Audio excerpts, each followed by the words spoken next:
all trying to open up the conversation and have bigger conversations. That's what, media is, right? How do you tell the story of the industry?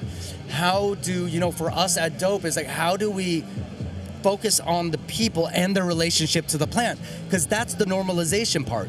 It's Correct. not necessarily the products, but it's how am I going to be looked at if I try cannabis? Yeah. That is why most people are in the closet. It's not because of the products. It's not because of that.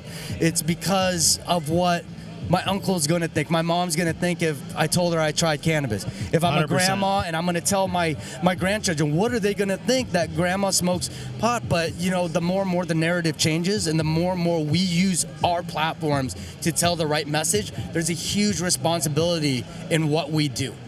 Yeah, agree 100%. And we both have kids. That's the thing that's interesting too. We're family men. We have families at home. And you've probably had that conversation too. My son has asked what I do. He's 7 years old, mature for his age. Yeah. But he's like, what are these dead flowers? Why are these pictures with dead flowers in your product?